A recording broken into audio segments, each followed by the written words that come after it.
भारतानं पाकिस्तान आणि पीओके मधल्या 9 दहशतवादी जे तळ होते त्यांना उद्ध्वस्त करण्याचा प्लॅन केला ऑपरेशन सिंदूरमध्ये आणि तो त्यांनी यशस्वीपणे पार सुद्धा पाडला। पण हे तळ उद्ध्वस्त करण्यासाठी त्यांना जी शस्त्र लागली ती नेमकी कुठली होती असा तुम्हाला प्रश्न पडला असेल तर त्याचीच माहिती तुम्हाला या व्हिडिओमध्ये मिळणार आहे। नमस्कार, मी देवयानी आणि तुम्ही बघताय मुंबई तक। पाकिस्तान आणि पाक व्याप्त काश्मीरमधील दहशतवादी तळ उद्ध्वस्त करण्यासाठी राफेल विमानांचा वापर केला गेला। राफेल विमानं आणि त्याचबरोबर स्कॅल्प क्रूज क्षेपणास्त्र आणि हॅमर बॉम्बचा वापर यासाठी केल्याचं म्हटलं जातंय। अचूक हल्ला आणि दीर्घ पल्ला यासाठी ही आयुधं जी आहेत ती ओळखली जातात। स्कॅल्प क्षेपणास्त्रांना स्टॉर्म शॅडो असं देखील संबोधलं जातं। हवेतून हे क्षेपणास्त्र डागलं जातं। शत्रूला चकवा देऊन मारा करण्यासाठी याचा वापर केला जातो किंवा याची ओळख जी आहे ती त्यासाठी आहे। रात्री आणि सर्व प्रकारच्या वातावरणात या क्षेपणास्त्रांचा वापर शक्य असल्यानं विविध देशांची संरक्षण दलं याला पसंती देतात। याच क्षेपणास्त्रांचा पल्ला 300 किलोमीटर असून युरोपीय संघाच्या MDA या बहुराष्ट्रीय कंपनीनं याची निर्मिती केली आहे। बंकर उद्ध्वस्त करण्यासाठी ही क्षेपणास्त्र योग्य मानली जातात। पाक व्याप्त काश्मीर आणि पाकिस्तानमधील लक्ष्यभेद करण्यासाठी हे अस्त्र प्रभावी ठरल्याची शक्यता आहे।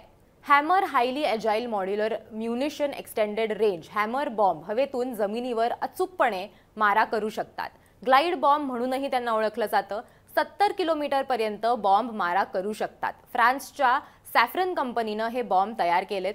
कमी उंचावरूनही हे बॉम्ब जे आहेत ते डागले जाऊ शकतात। या बॉम्बना टिपणं हे अतिशय अवघड असतं आणि हे बॉम्ब लक्ष्याचा अचूक वेध घेऊन कठीण असं संरक्षण कवच जे असतं ते सुद्धा भेदू शकतात। पाकिस्तान आणि पाक व्याप्त काश्मीरमधील दहशतवादी तळ उद्ध्वस्त करण्यासाठी त्यामुळेच या बॉम्बचा वापर हा योग्य ठरतो किंवा ठरला असेल। हॅमर बॉम्बला GPS ची सुद्धा गरज नसते। GPS नसताना सुद्धा आपल्याला नक्की कुठे टार्गेट करायचंय हे बरोबर कळतं आणि म्हणूनच याचा वापर अशा परिस्थितीमध्ये केला जातो। फ्रान्सकडून घेण्यात आलेली राफेल विमानं बहुउद्देशीय म्हणून ओळखली जातात। हवाई सुरक्षा, टहाळणी, जमिनीवर अचूक हल्ला, जहाज विरोधी हल्ला, अणु हल्ला करण्याचीही या विमानांची क्षमता आहे। एकाच वेळी हवेतून हवेत आणि हवेतून जमिनीवर ही विमानं जी आहेत ती मारा करू शकतात। 1 आणि 2 सीटच्या प्रकारात ही विमानं उपलब्ध आहेत। भारताच्या हवाई दलाचं सामर्थ्य या विमानांनी वाढवलंय। पण हे सगळं घडत असताना अनेक जे व्हिडिओज होते हल्ल्यावेळेसचे ते समोर आलेले होते, ज्या वेळेला भारतानं हे जे अटॅक होते ते केलेले होते म्हणजे साधारण रात्री 1:30च्या सुमारास त्यावेळेसचे अनेक व्हिडिओज जे आहेत ते समोर आलेले आहेत।